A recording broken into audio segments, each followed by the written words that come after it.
एक सेठ और सेठानी रोज सत्संग में जाते थे। सेठ के घर एक पिंजरे में तोता पला हुआ था। तोता एक दिन पूछता है, सेठ जी आप रोज कहाँ जाते हैं? सेठ बोला, सत्संग में ज्ञान सुनने जाते हैं। तोता कहता है, सेठ जी संत महात्मा से एक बात पूछना कि मैं आजाद कब होऊंगा?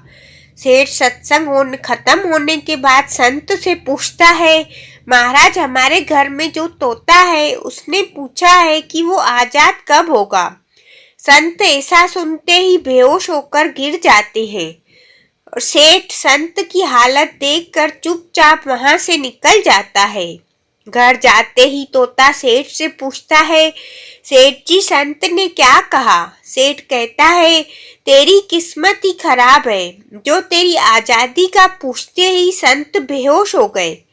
तोता कहता है, कोई बात नहीं सेठ जी, मैं सब समझ गया। दूसरे दिन जब सेठ सत्संग में जाने लगता है तब तोता पिंजरे में जानबूझकर बेहोश होकर गिर जाता है। सेठ उसे मरा हुआ मानकर जैसे ही उसे पिंजरे से बाहर निकालता है तो वो उड़ जाता है। सत्संग जाते ही संत सेठ से पूछते हैं, कल आप उस तोते के बारे में पूछ रहे थे ना, अब वो कहाँ है? सेठ कहता है, हाँ महाराज, आज सुबह सुबह वो जानबूझकर बेहोश हो गया। मैंने देखा कि वो मर गया है, इसलिए मैंने उसे जैसे ही बाहर निकाला तो वो उड़ गया।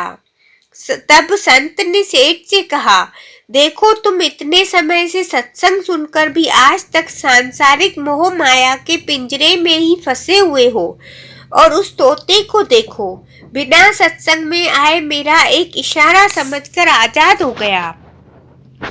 इस कहानी से तात्पर्य ये है कि हम सत्संग में तो जाते हैं और ज्ञान की बातें करते हैं या सुनते भी हैं, पर हमारा मन हमेशा सांसारिक बातों में ही उलझा रहता है। सत्संग में भी हम सिर्फ उन बातों को ही पसंद करते हैं जिसमें हमारा स्वार्थ सिद्ध होता है, जबकि सत्संग जाकर हमें सत्य को स्वीकार कर सभी बातों को महत्व देना चाहिए।